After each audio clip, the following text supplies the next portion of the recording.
வணக்கம். இன்றைய செய்திகளின் தொகுப்பு.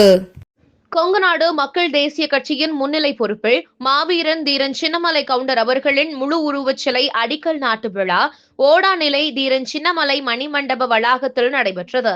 இந்த விழாவின் சிறப்பு விருந்தினராக மாண்புமிகு தமிழக முதல்வர் மு.க.ஸ்டாலின் அவர்கள் கலந்து கொண்டார். உடன் கொங்குநாடு மக்கள் தேசிய கட்சியின் பொதுச் செயலாளரும் திருச்செங்கோடு சட்டமன்ற உறுப்பினருமான ஈஆர் ஈஸ்வரன் எம்எல்ஏ அவர்களும் நிர்வாகிகளும் கலந்து கொண்டனர். நாடு முழுவதும் உயிரிழந்தவர்களின் 2 கோடிக்கும் மேற்பட்ட ஆதார் எண்களை நீக்கியது ஒன்றிய அரசு. இந்திய தலைமை பதிவாளர் மாநில அரசுகளிடமிருந்து பெற்ற தரவுகளின் அடிப்படையில் ஆதார் எண்கள் நீக்கப்பட்டுள்ளதாகவும் மை ஆதார் போர்டின் வழியாக இறந்தவர்களின் விவரங்களை குடும்ப உறுப்பினர்கள் தெரியப்படுத்தலாம் எனவும் தெரிவிப்பு. இந்திய அரசியலமைப்பின் 76வது தின கொண்டாட்டத்தை முன்னிட்டு நாடாளுமன்ற மைய மண்டபத்தில் நடைபெற்ற நிகழ்ச்சியில் குடியரசுத் தலைவர், குடியரசு துணைத் தலைவர், பிரதமர் மற்றும் மத்திய அமைச்சர்கள் பங்கேற்பு.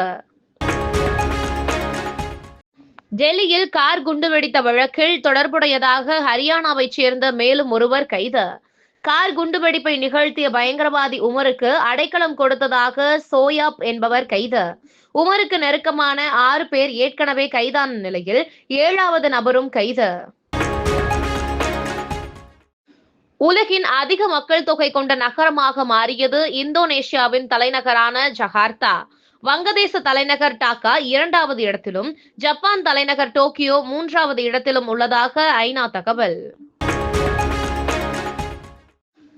சட்டவிரோத குடியேறிகள் என கூறி எந்த விசாரணையும் நடத்தாமல் மேற்கு வங்கத்திலிருந்து வங்கதேசத்திற்கு நாடு கடத்தப்பட்ட கர்ப்பிணி சுனாலி கத்தூன், அவரின் கணவர் டானிஷ் ஷேக், மகன் சபீர் உள்ளிட்ட 6 பேரை மீண்டும் இந்தியாவிற்கு அழைத்து வர உச்சநீதிமன்றம் உத்தரவு. ஹாங்காங் தைப்போ பகுதியில் உள்ள அடுக்குமாடி குடியிருப்பு கட்டிடங்களில் பெரும் தீ விபத்து. விபத்தில் சிக்கி 4 பேர் உயிரிழப்பு, 7 பேர் மருத்துவமனையில் அனுமதிக்கப்பட்டுள்ளதாக ஹாங்காங் அரசு தகவல். சென்னை பட்டினப்பாக்கத்தில் உள்ள இல்லத்தில் தவேக தலைவர் விஜயுடன் செங்கோட்டையன் சந்திப்பு. இன்று காலை எம்எல்ஏ பதவியை ராஜினாமா செய்திருந்தார் செங்கோட்டையன்.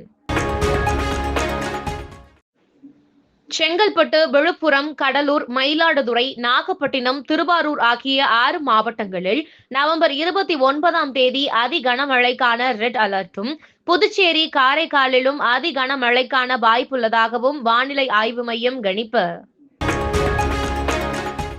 இந்தியாவில் திடீரென கூகுள் மீட் முடங்கியதால் பயனர்கள் அவதி. காலை 11:30 மணி முதல் உள்ளே நுழைய முடியாததால் சமூக வலைதளங்களில் பயனர்கள் வேதனை. இந்தியாவிற்கு எதிரான 2 டெஸ்ட் போட்டிகள் கொண்ட தொடரை முழுமையாக கைப்பற்றியது தென்னாப்பிரிக்கா.